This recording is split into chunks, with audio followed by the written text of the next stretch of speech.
What's up, everybody, and welcome back to the Thought Leader Podcast. You might see that the intro is a little bit different today. I'm going to change things up because I don't want to waste our guests' time doing this long intro. I want to dive right into it. So I want to talk to you first, though. Welcome back to the Thought Leader Podcast. This will be episode 11 with Austin Pereira. In this podcast, we speak with past and current thought leaders in the space of health, wealth, or relationships in hopes of reaching past, current, and most importantly, aspiring thought leaders. People that you have a message in your heart, you have a mastery in your mind, you're ready to get it out there, but we see the end goal all too often. It's one of the things that Austin and I talk about today, and it makes it tough to get uncomfortable and go through the slog and the difficult parts of our journey. So we hope to interview our guests, understand their story, understand the uncomfortable parts and why they decided to continue to push through it. Austin does an awesome job with that today. Here's a little bit about Austin. We're going to talk in the realm of health. Really, it's mental health and creativity today. Austin is a music producer, a DJ, a meditation guide that performs under his artist name Ace on Earth, building his music career up to performing in shows at Websters Hall in New York City, Elements Festival in Pennsylvania. He's had multiple opportunities to be flown out to shows across the country and his reach is only continuing to expand. He is a firm believer in the power of energy and mindset. He has completed 300 hours of yoga teacher training. He's a Reiki level 1 and 2 and done courses on energy medicine, HeartMaths, techniques, and breathwork. And his current passion lies in helping creative people stuck in the corporate grind consistently unlock their unique creative genius. He's working on his own community to bring creatives in so they have like-minded people that they can chat with, whether socially on the social platforms or physically. It's a super fun podcast. We talk about how he got into music young. We talk about how he really believes in producing your sound, how your creativity is for you. He talks about living a double life and going into this corporate grind and becoming, the suit and tie guy that he's a bank manager and he's talking to people, but he's not fully believing in this being it for him. We talk about him saying, I don't want to get to the end of my life and have all these comfortable moments and say, cool, I did it. He'd rather get to the end of his life and say, hey, I tried. He completely left his corporate gig. He had the keys to the palace, as he says. He left it to pursue music when COVID hit. He talks a lot of his uncomfortable journeys from having music being played over his music to going to meet other creatives, not knowing not a single person in the room, to getting to a point where he knows everyone and he can express himself fully.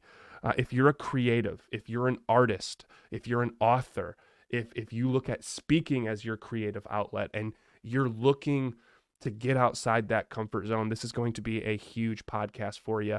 And today's podcast, in case you were wondering, is brought to you by Thought Leader itself. Over the last 8 years, this company has made it a mission to help its coaching and consulting clients get their authentic message out to the world in hopes of reaching their own desired audience through the power of speaking and business building. With over 650 clients landing TEDx Talks, hundreds more speaking on virtual and physical stages around the world, Thought Leader has perfected the art of delivering a top-tier message. They also offer programs to build and scale your own high-ticket program and authentically market and sell it to your target audience in order to build a sustainably scaled business. If you have a message in your heart, if you have a mastery in your mind and you wish to share it with your desired audience, click the link in the description below. There is a bunch of webinars you can watch free from Taylor Conroy, walking you through the process. That being said, welcome to the show, and I'll pass it over to Austin and me. All right, everybody. Welcome back to the Thought Leader Podcast. I'm your host, Dylan Barr. Today, episode 11. We got past 10. We are speaking with Austin Pereira, a.k.a. Ace on Earth. What's going on, man? Pleasure to see you. Thank you so much for having me. Not a problem, man. Pleasure to have you here. You're our first musician on the podcast and the first thought leader employee that's on the Oh, let's podcast. go. Let's Yeah, go. man. Climbing the rankings. Hats off to you. Hats off to you, man. I'm going to talk about your story here in just a second. I'd like to kick it off, kind of talking about the story, but before that, prologue to the story. You are on right now the Thought Leader podcast, right? That's a pretty broad term, thought leader. It's vague. It's woo woo for some people. Some people say they don't like it. Whatever. I'm curious. What does being a thought leader mean to Austin Pereira? Yeah, it's a great question, and it could go in a lot of different directions. I think a thought leader means to me is having the confidence to authentically share from your heart space something that you're incredibly passionate about to benefit all beings. Hmm. You are a succinct person, man. For creating music and like long tracks, that's pretty succinct.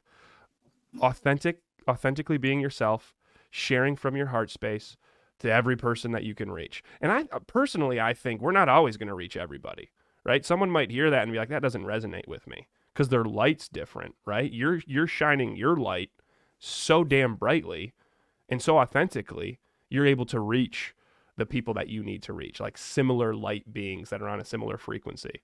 Um, I love that, man. What Yeah, totally. I think it's like if it's for you, it's for you. But if it's not, it's not, and it's okay either way. I tried my best to offer you all I could.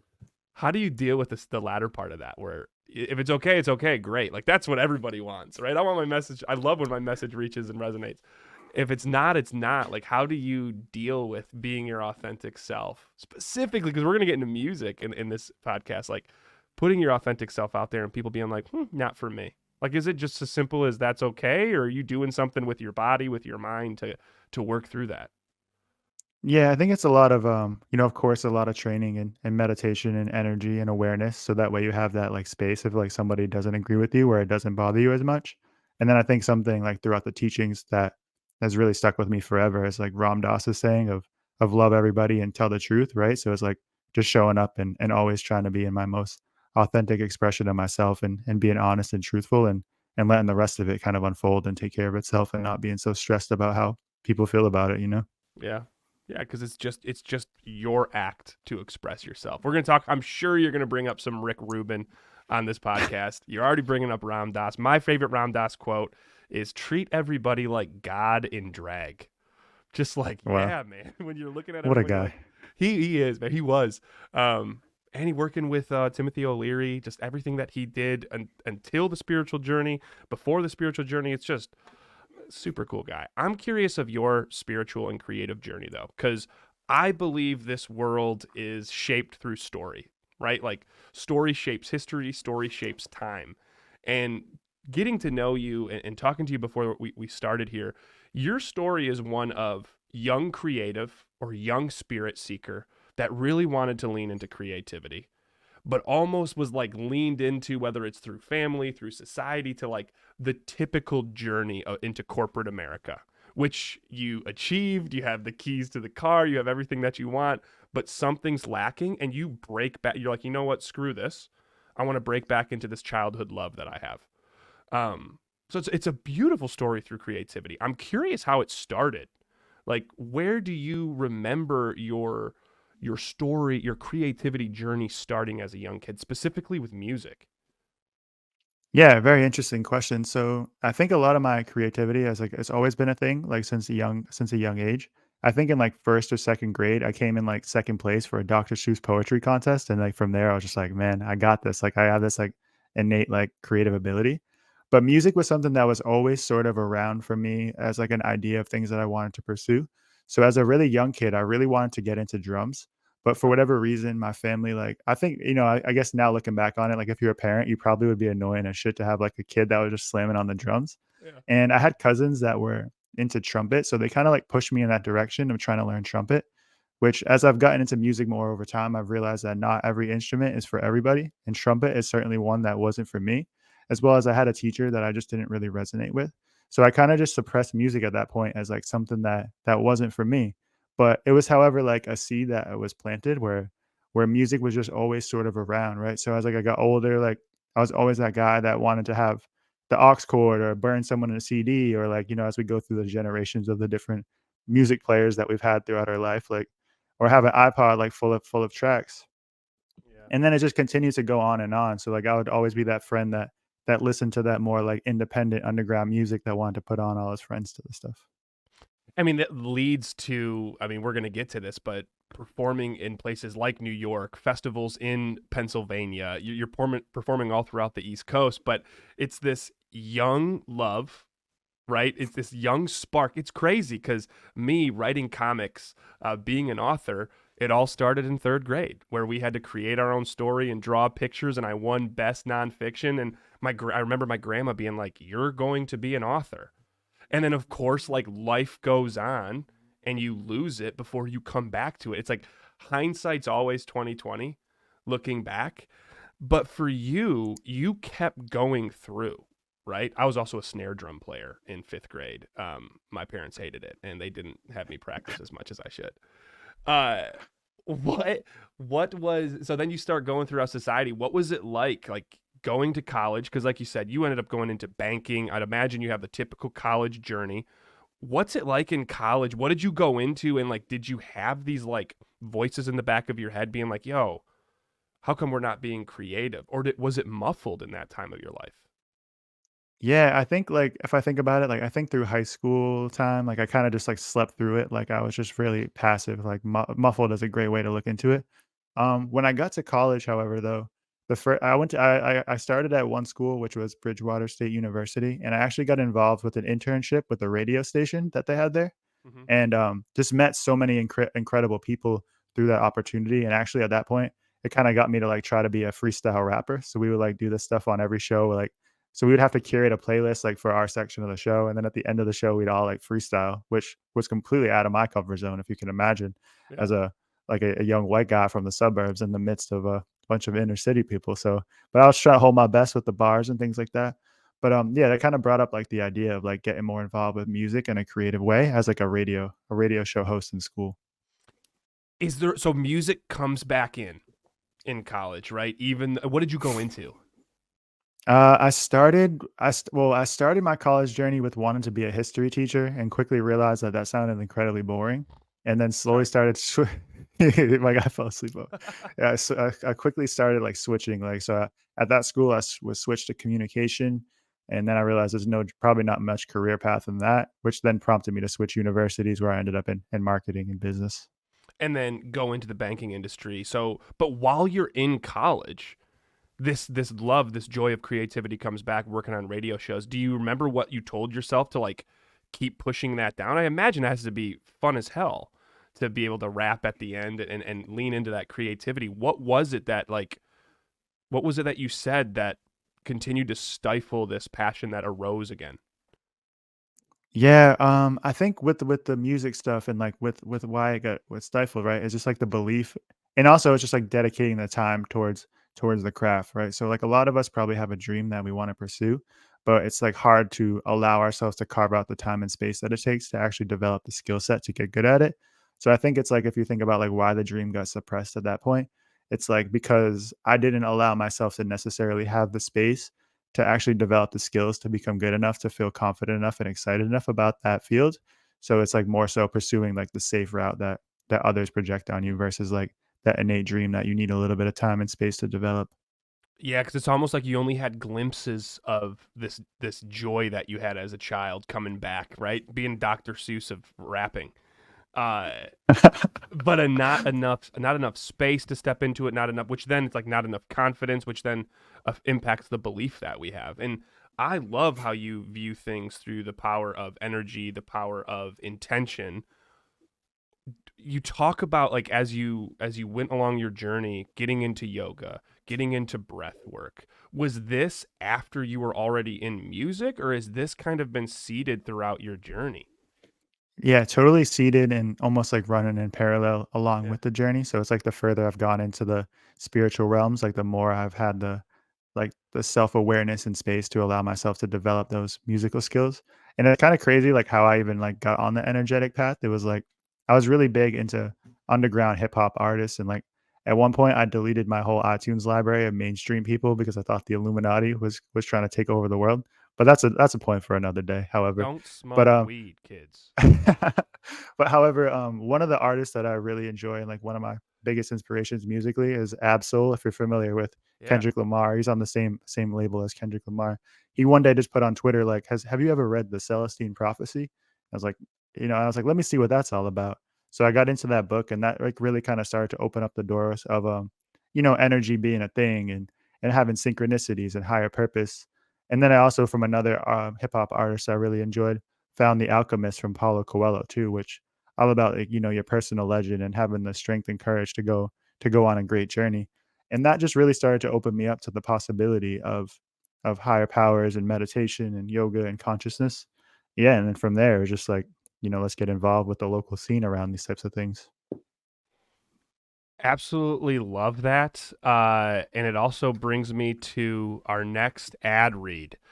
This episode is brought to you by Celestine Prophecy by James Redfield, number one best-selling phenomenon with millions of copies sold around the world. Now with a guide to creating your own Celestine Prophecy experience. You have never read a book like this before, a book that comes once in a lifetime to change lives forever.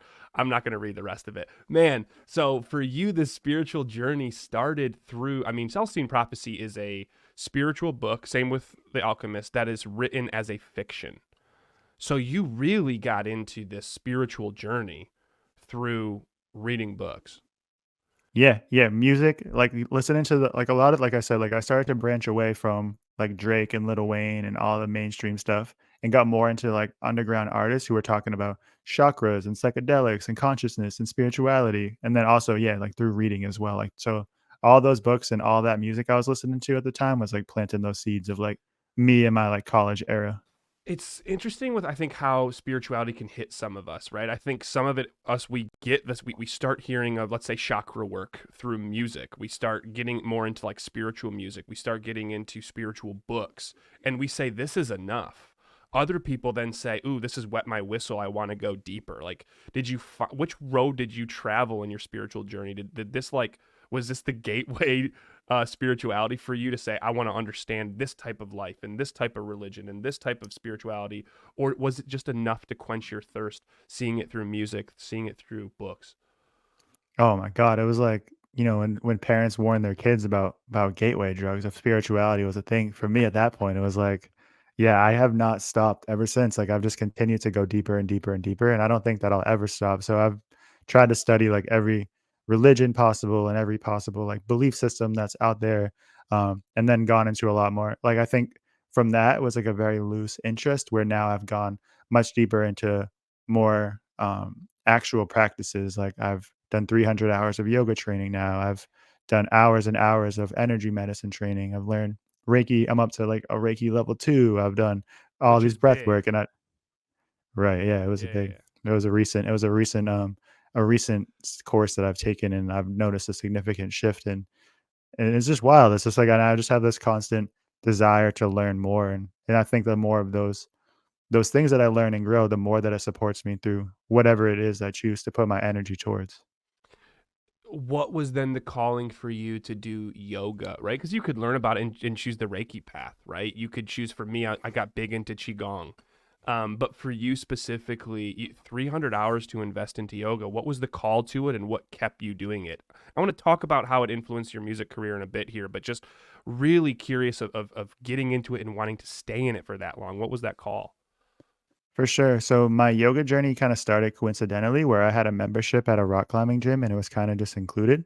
And little did I know, like, I would just meet teachers that would become so impactful on the life that I ended up living. So just like took a class randomly and just happened to take teachers, like classes with teachers that I still study with to this day. Mm-hmm. Um, so it just really like opened up. I mean, and part of the reasons that I wanted to even do it in the beginning is like as a kid, I just had such shitty posture, right? So it was more from the lens of like trying to improve like on a physical sense, and like, stretching is obviously great for us, and like, but little did I know like how much I would learn in terms of just like philosophy and energy and all the other stuff that yoga, like, the postures is just one part of it, and there's so many rabbit holes you can go down in yoga even if you never did like a physical class. It's crazy that we typically start something for a symptom that we see in our life, right? Posture. I remember I got into yoga because I was playing hockey and I'm like, I'd like to be more flexible. I'd like to do this longer. And then as we dive into it, we understand like the true root cause it's helping us with of like deep spiritual understanding, aligning your body with the cosmos, finding a present moment awareness exercise. I love that, man. So you're doing all of this as you're like you have this spiritual um third eye opening experience parallel with running the typical society corporate journey and going into Oh yeah. marketing. And so what did you end up doing? You said what did you end up doing after you graduated? I had so many jobs. So like I started off doing door-to-door sales for a little bit. I Hell sold yeah. solar panels for a little bit. Like I was like that annoying guy at Home Depot that would bother you to get solar panels at your house for a little bit. I sold cars for like 2 weeks. But then I ended up landing and working in banking, which was like something that felt a little bit more stable and it wasn't necessarily super aligned with like the marketing and creative background that I had, but I always enjoy like chatting with people. So, like, at the very least, I enjoyed how crazy the people were that would come into our location. My first bank I worked at was like a bank that was across from like the hood. So I would just get like the craziest characters, and I just really thrive in a place where we have crazy characters. So I did really well there for a while, and then moved up to another bank after that. That was like a more community oriented bank with like incredible benefits and had all the opportunity in the world at this place. Yeah, you were telling like 401k, you have the keys to the car, you have like pension, you have everything that you need, right? So my next question is now color between the lines here or fill in the gaps. How did you get started in music? Yeah, that's a great question. So, kind of like running along with me learning about the spirituality and me working in corporate America as well, had started a clothing brand in college with a group of my friends called Elevated Euphoria. So, that was also kind of a part of the spiritual development as well, of like pushing happiness for all beings, where I was learning about graphic design and sharing some of my art in that manner. But the best way to ultimately sell our merchandise at the time was to host events. So, we would host a lot of different like local types of events we would bring in other musicians and things to play, and then we would, of course, like sell our merchandise at the show. And then that's how I kind of got started with DJing in the beginning, is because it was like very expensive to hire a DJ, and I had such a like niche taste in music that I never really liked what the people that we would hire would play. So it was cheaper to buy the equipment than it was to hire a DJ for the night. So I was like, I'm just gonna buy a DJ controller and kind of like figure it out. So that's like how I kind of got started with DJing and got more and more excited with that. So as we're going along this journey where I'm like progressing in corporate America and like growing more and more in that field, I'm also growing more and more in my DJ abilities and the events that I'm playing and growing in that manner as well. So it kind of got to this tipping point in like 2020 where I had started to play some like bigger shows, which for where I was at the time. And I wasn't very good at it looking back in retrospect, but I had full confidence that I could go anywhere I wanted to with this craft. And I got to this tipping point where I realized that if I really wanted to take this seriously with the DJing, with the music, that I really needed to learn my own music and I needed to produce my own sound, which is a dream that I've always had from day one anyways, right? So I knew that I had to Mm. take this leap. So when you first started, I'm always taking notes as I'm on this. It's fun because I get to learn from every person I speak with. So when you first start this DJ journey, does it start as simply as like, hey, pass me the aux cord and I'm gonna play songs that we all know of and I'm gonna flow them together well? Or does it start right away No, with making no, no. beats? It was more like I'm gonna play my shitty niche music, and you guys are gonna listen to it no matter what. A lot of it would be like we booked a lot of rappers at the time, so a lot of what the DJ performance would look like too, would be like playing the tracks for the rapper while they're performing up there. So I'm up Mm-hmm. there, I got to be like the hype man and whatnot. Mm-hmm. But yeah, I'd also do like a few gigs at local bars, and I think one of my peak experiences looking back on it now is like I was playing such obscure underground music that somebody actually put some money in the jukebox and like started playing like a Drake song or something like over me. And now just looking back on it, I'm like, that's one of the silliest times of my life. Again, so I think that's so fun of the journey. A lot of people think when they hear somebody, because what you're doing now, I mean, you played at Websters Hall, you played at, I want to make sure I got the Elements Festival, that's the one in Pennsylvania, but you started with you trying to play something and people go, for the love of God, shut up, let's play a Drake louder. Like Yeah, totally, totally. I don't think people realize that like that's the uncomfortable part of the journey that you have to go through to get to where you're at right now. How how do you through that find your voice or your specific sound? Because if you listen to Ace on Earth now, I don't get trap vibes from it, and maybe I'm missing it, but I get this calming, I get this spiritual, like I like to listen to Ace on Earth in my shower, end of day, with like a couple of candles going. It's just like relaxing and a complete wind down. How do you find that sound going from opening for trap people playing Drake over to you to now this music? Yeah, it was interesting. I think I like to think that the trap influences are now very underlying and they're not necessarily at the forefront of my experience. But yeah, I think like as time kind of went on, I started attending some music festivals around like 2017, 18, 19, which opened me up to the possibility of electronic music, right? Because like prior to that, I had never really had any real experience with that stuff. So it was always such vocal influence music, right? Like a lot of the stuff you listen to on the radio or at parties is like hip hop or whatever genre you listen to, where vocals are the primary driver of it. But as I started to attend these festivals and listen to electronic music deeper, I appreciated how much space instrumental music allows for your mind to have your own experience. So it's not so much about the artist necessarily driving the whole experience for the listener. It's more so the listener is allowed to co-create that reality with the producer, with the artist, with the DJ. I love that, man. It's like every time I look down to write something, you stop talking. So I'm like, Oh, damn it, I gotta let me jump back in. But no, I really like what you say there. And through all this, you're still working in the bank, right? Because you said that the real music career, like getting to this has been like recent, like last 3 to 4 years.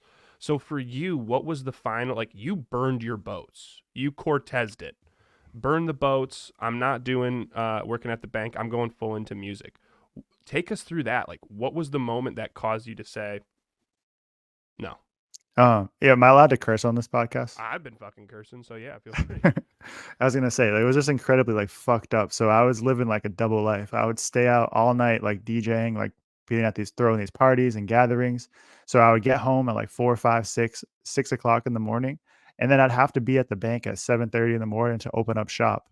And I just remember like just having these feelings of like extreme burnout. Like I can't Mm-hmm. keep living this like double life like this.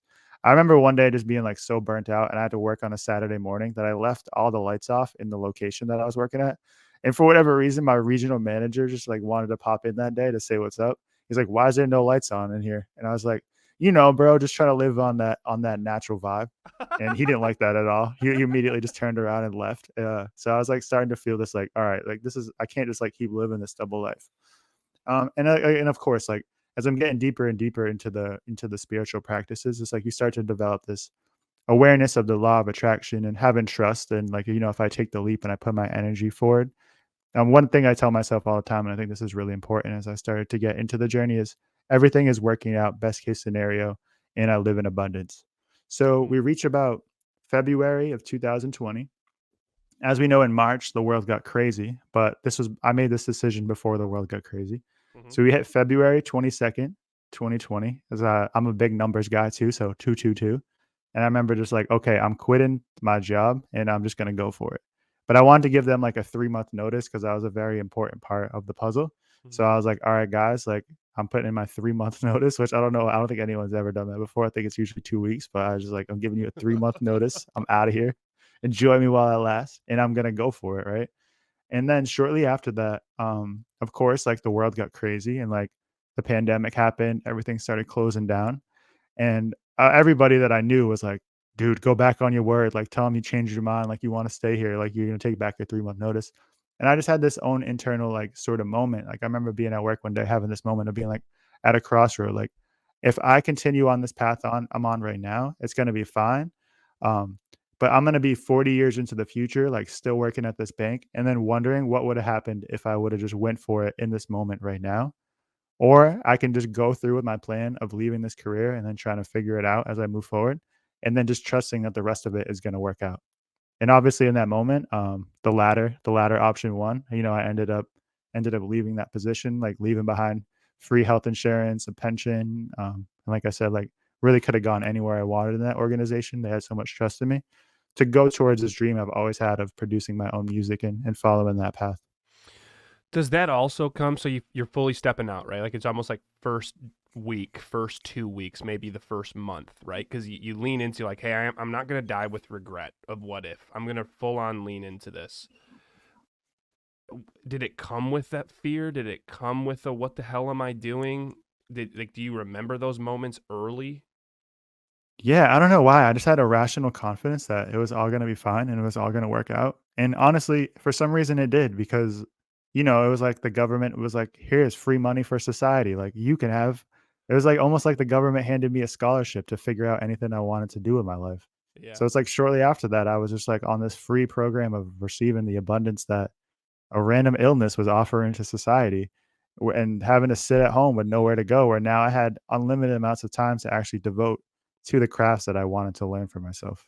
I mean, two things on that. Where do you feel the rational confidence started from, right? Because like it sounds like it's a totem for you to always go back and find comfort as you're treading out into this uncomfortable moment, right?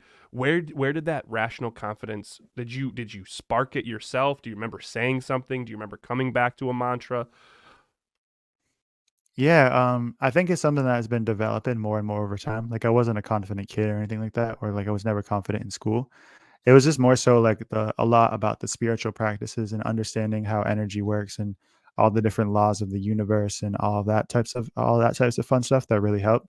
And yeah, so the mantra that I've adopted for myself and that I continuously come back to is everything is working out best case scenario and I live in abundance. And I tell myself that every day through all things that I'm experiencing. So like even when crazy stuff happens, like you lose a job or you lose an opportunity or you get sick or whatever. It's like I just keep telling myself that. And like for whatever reason, ever since I've adopted this, like it's just true. Like things literally just keep working out and getting better somehow.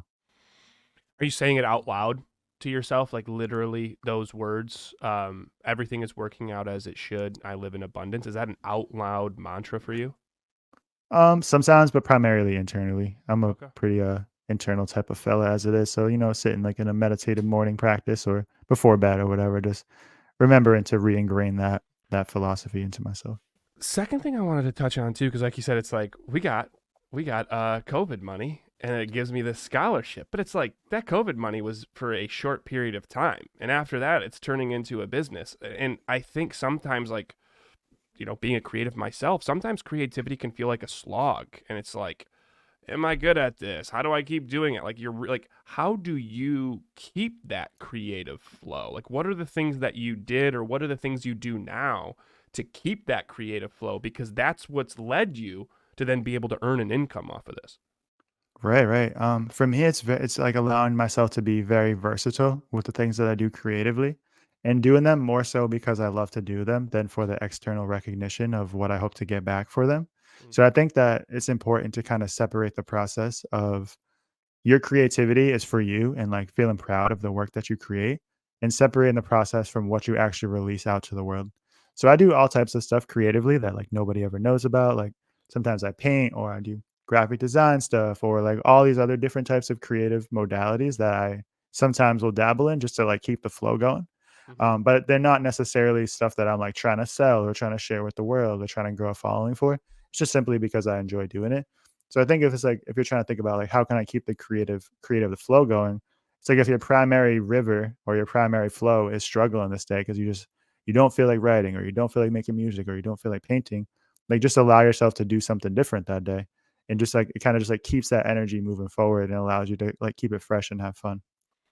Sounds like really early on, these spiritual practices give you this superpower of like patience and complete belief, right? Because I think a lot of people is like, oh yeah, it's easy to say, but man, you're in it. You weren't making money after Trump bucks or whatever the hell we called them, right? And like you just full on were creative that led you to be able to do what you do and perform at the shows. And you say part of it is staying in this creative flow, even when it's not music, which I love. You also said you're an internal kind of guy. So you're an internal creative. Do you then feel it's easier to be creative in for you isolated like on an island, or do you think it's better in a community and with other like-minded people? It's like I think it's like good to have a good balance of both, right? So it's like when I do my deep work and like the stuff like if I'm making my own music or something or working on my art per se, it's very important that I feel like that I have this space for me to be like solo or with my like close collaborators and really working on that on a deep level, like clearing out all out excess noise and anything that's like distracting. However, once it's like time to actually share this stuff with the world, I think you need to have a community that you can share it with so that it gives it meaning, it gives it purpose, and it gives it a place to actually like grow beyond just in my room. And how do you find that community, right? Like I'm thinking of someone that might be listening to this that lives in a place like me, small town Port Huron, where I don't feel like there's a lot of creatives, right? And if anything, when you come up in a small town, sometimes it's like I'm more nervous to show the people that I grew up with what my work is because we're used to ribbing each other and jabbing and giving each other a hard time, right? Like what are your thoughts on actually finding a community out there that you can talk the creative language to? Yeah, totally. I mean, I think the beautiful thing that about the world we live in now is that even if you don't necessarily have the community in your hometown, like there's so much out there on the internet of people that you can start like getting involved with, especially like when you look at like Discord and places like that. So I think it's like if you're trying to find your community, of course I would prefer to do it in person. So for me, it's very easy with music, right? It's like I see events that are aligned with the genre of music that I enjoy. And I just start showing up, right? So it's like I show up all the time, try to just talk to a couple people here and there and there. And then it's like I was actually mind blown. Like the other night we had an event and I was like, I feel like I almost know every single person here now. Where like when I started, like when I moved to Rhode Island 4 years ago, I didn't know really anybody out here. We would go to a show like sometimes like solo, and I don't know a single person in the crowd.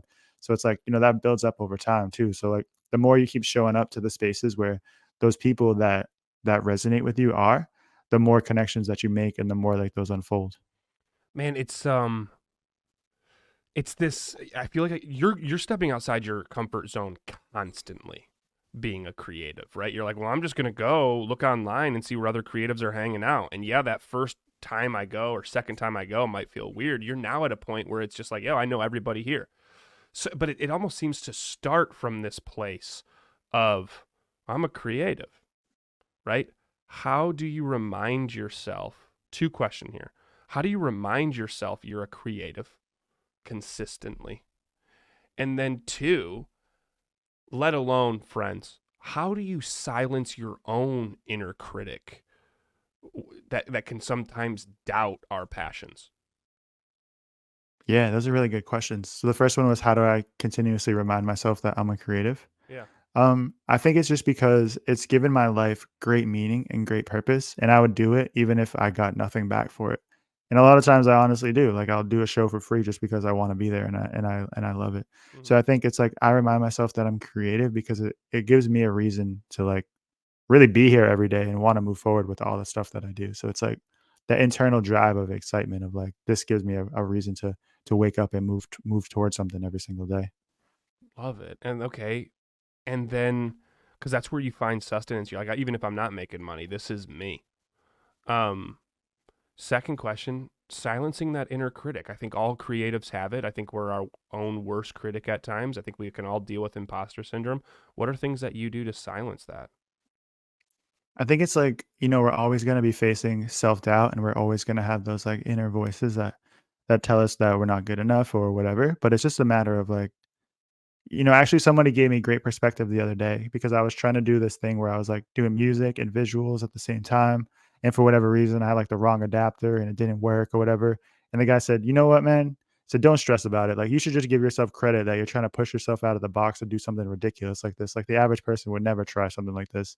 Mm-hmm. And I think it's like when you kind of look back on your own creativity, it's like giving yourself that kind of credit. Like if it's not feeling as good as you want it to in the moment, or you're not at the place that you want externally, like just give yourself even a credit that you're even trying to do something ridiculous like this because the average person doesn't allow themselves to go out of their comfort zone and try to make art or do whatever it is. So just be proud of yourself that you're even trying. And I think it adopting that mindset of like, now it's like if I look at music, it's like, yeah, I still want to be better and I want to be higher up on the lineups and be more aligned with like the bigger peers, right? But then it's like, well, if I look at where I am now and I look at where I was 4 years ago when I didn't even start this, I'm like, holy shit, dude, this is insane that I can make the stuff that I make now.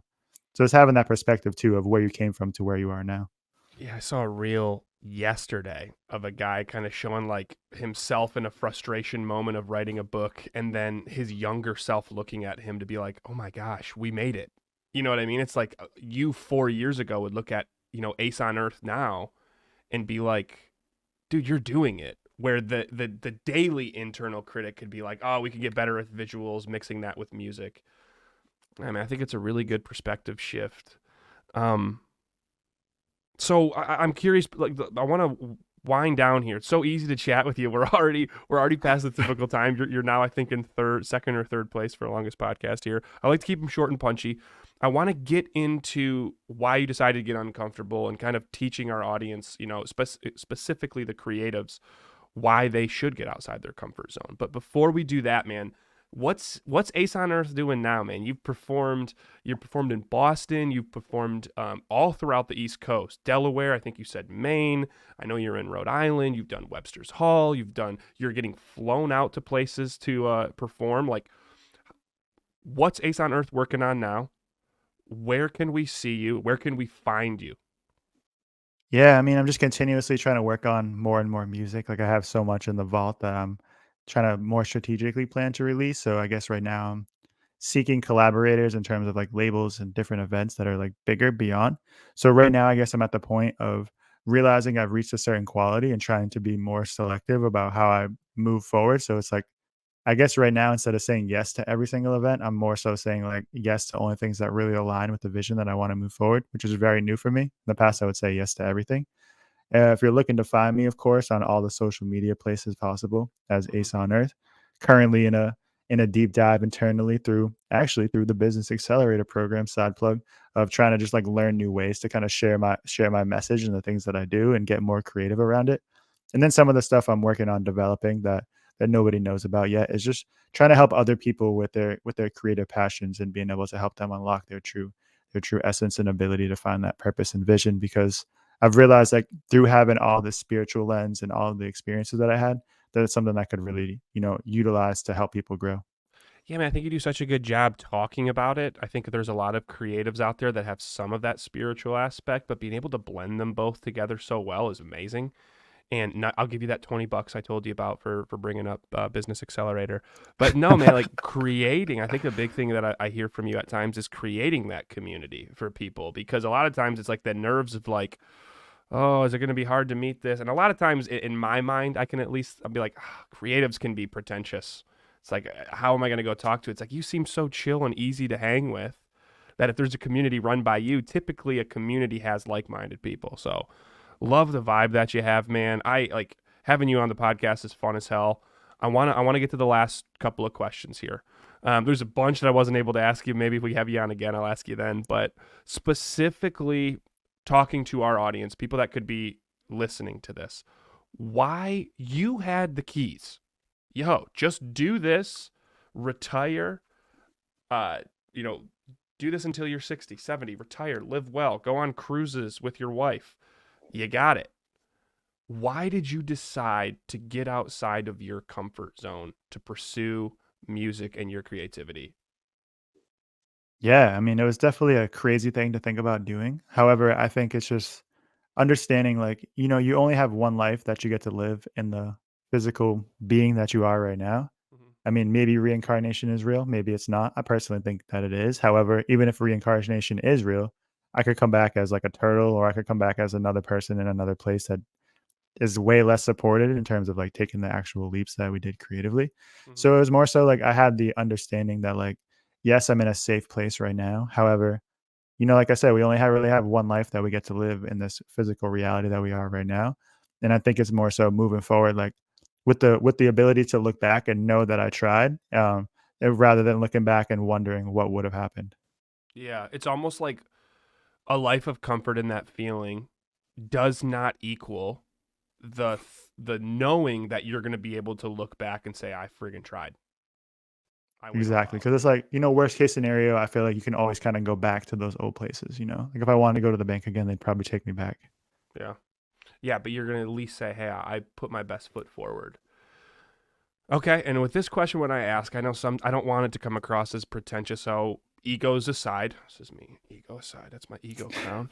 If you'll take yours away. Why do you feel most people, specifically creatives, don't get outside of their comfort zone? Yeah, no, that's a great question too. I think it kind of comes down. I think one of the main primary ones is just the external comparison to themselves versus their peers. So they're so worried about what their peers are doing and what other people are going to think about them if they choose to pursue their creative passion, that it kind of prevents them from ever getting started. And then I would say another one is that they're really focused on the end result of where they want to go. They want to be on these big stages or they want to be doing all these massive things, but they don't really want to spend the time to do the groundwork that it takes to get to where you want to go. Right. So it's like I always wanted to make music, but the big barrier I had in the beginning was carving out the time to get good enough to actually make it happen. And just for context, like I feel like I went on the accelerated route because of how passionate I was about it. But it took me 2 and almost 3 years to have a song that I felt confident enough to actually release and put out. So that's 3 years full of tracks that are absolutely trash, but it was just me learning. And it's like being having the ability and the time and space to get good at your craft before and not worrying about the external validation. Yeah, I think social media causes our society to be very impatient because we see the end goal. That's why I love this of like hearing these uncomfortable moments, right? That we could laugh at, but you're willing to laugh at to feel what you feel now saying, I tried. Quote that I always come back to is to walk patiently in an impatient world is the mark of a modern day warrior, right? Like that definition of Yeah, a seriously. warrior used to be like, it was just the original meaning was one that rebelled. It actually was in my yoga class when my yoga instructor taught me this. One that rebelled. Like way back in the day, it's rebelling against this dynasty, right? So they do it through swords. But now it can be a rebellion of the mind, the society saying, this is what you can have. Look at all this now, now. And to have the confidence to walk patiently through it, I think is very powerful. So I love that. I love the reason that you're saying this is, again, it's easy to be like, what are my friends going to think? Shit, what am I going to think? And to hear 3 years is almost an entire presidential, like a presidential cycle. You go, Yeah, seriously. that's a presidential cycle of shitty music that you put out. I think it's important to know because you coming back to you're a creative and you're the end, like the journey's worth it because the end isn't this like result for you. The end is I've tried, I've put myself out there, I've created to the fullest. What would last question, what would your advice be to a potential creative out there who is close, right? They're ready to get they're like that threshold of comfort, ready to get uncomfortable, but they kind of keep going. They're almost putting a toe in. What's your advice to that young creative to get uncomfortable and to pursue what they want? Yeah, I would say especially for someone who's like kind of in a similar place where I was at, like working at a bank or working at a job and they're like in this place. It's like you don't need to completely uproot your life to get started towards your creative passion and your creative visions and your creative purpose. Just get started working on your craft. Do it because you genuinely want to and because you feel proud about it and you enjoy the process of making whatever it is that you're making and allow the rest of it to unfold. You'll eventually reach that tipping point where you have to leave behind your old life to move forward. However, you don't need to rush that and throw away everything that you have right now just to get started. Get started, put in the work, and then allow the rest of it to kind of unfold and trust that it will happen for yourself. Dude, did you just you saw I was still looking down taking notes, so you just Yeah, I added more did. I to did. it. I did that. So I was like, oh shit, he's writing this down. Austin, what I would say, Pereira, Austin Pereira, man, thank you so much for today's podcast. Typically, there's background music starting right now that I do through StreamYard, but by the time this comes out, you're actually going to be hearing Ace on Earth right now. Man, the biggest takeaways that I took from this podcast is really in hindsight, knowing that a lot of us in our creative journey start young, seeing that starting point for us and almost reigniting it, that young version of ourselves. I love how you said just to produce your sound, whether that's through music, whether that's through art, whether that's through expression of any way, but you're producing your sound and your creativity is for you. You don't have to uproot your life. I mean, yes, you did with what you were doing, but for some people, it's just slowly working towards it and then know when to step out of this double life that you're living. Because in the end of the day, comfort and a life of comfort doesn't trump the fact of being able to look back on your life and say, I tried. I put myself out there. Austin, it was such a pleasure, man. I cannot wait for this to come out for our viewers to listen to. If you are listening to this, make sure you like, make sure you subscribe, and make sure you comment the biggest takeaway from today's podcast. We will see you next week. Austin Pereira, thank you so much, my friend. Much love. Thanks for having me.